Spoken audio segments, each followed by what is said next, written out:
Hello guys, welcome to my channel. આજે આપણે mix દાળના dhokla બનાવીશું, બરાબર। એની અંદર મેં લીધા છે 1.5 વાટકી ચોખા, અડધી વાટકી ચણાની દાળ, અડધાથી થોડી ઓછી વાટકી મગની દાળ, એના એટલી મસૂરની દાળ અને અડદની દાળ લીધેલી છે, બરાબર। અને એને સરસ મસળી દાળ ચોખાને ભેગું કરીને મિક્સ કરીને મસળી ધોઈ અને સવારે 2 કલાક પલાળી રાખ્યું અને પછી ગ્રાઇન્ડ કરેલું છે।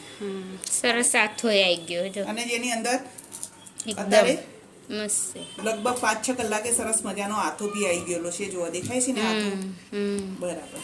મેં ગેસ ચાલુ કરી અને ઉપર કુકર મૂકી દીધેલું છે। એમાં બરાબર એકદમ પાણી ઉકળી અને વરાળ બહાર ના નીકળે ત્યાં સુધી ગરમ થવા દેવાનું।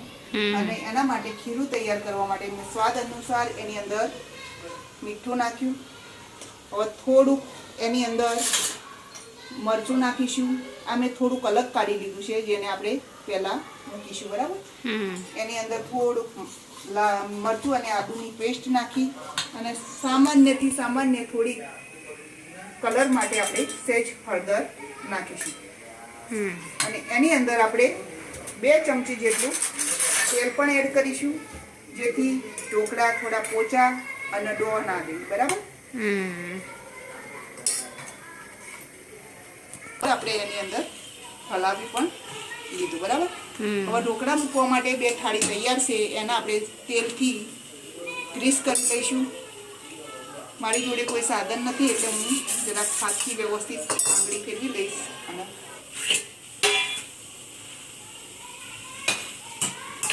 હવે જે આપણે ખીરું તૈયાર કરેલું છે મસાલા સાથે, એની અંદર થોડોક સાજીના ફૂલ નાખીશું સામાન્ય, જેથી એકદમ મસ્ત પોચા રૂ જેવા ઢોકળા તૈયાર થાય। એકદમ સામાન્ય, કારણ કે 1 થાળી જેટલું જ ખીરું છે એટલે એની અંદર એકદમ સામાન્ય ચૂટકી જેટલા જ આપણે સોડા એડ કરીશું। આથો આવી ગયેલો છે એટલે ના બી નાખો તો ચાલો, પણ થોડાક નાખીએ તો વધારે મજા આવે।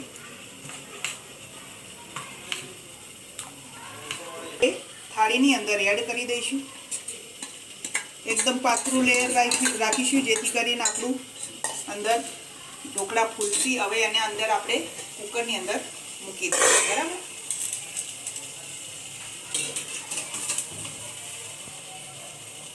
તો ઢોકળા તૈયાર છે।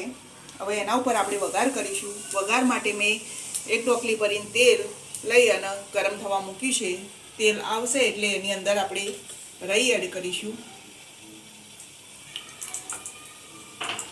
અને આની અંદર 1 ચમચી તલ, હિંગ, લીલું મરચું અને લીમડો છે એ પણ આપણે એડ કરી લઈશું।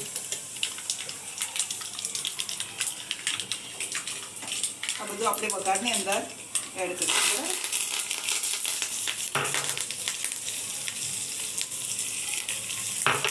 અને એની અંદર થોડી કોથમીર નાખીશું અને આ બધું હવે આપણે આના ઉપર રેડીશું, બરાબર। તો આ છે આપણા ઢોકળા તૈયાર। એકદમ સરસ પોચા રૂ જેવા। આપણે એને જોઈ લઈશું એકવાર ઉખાડીને, જો કે સરસ મજાની એની અંદર જાળી પડેલી છે।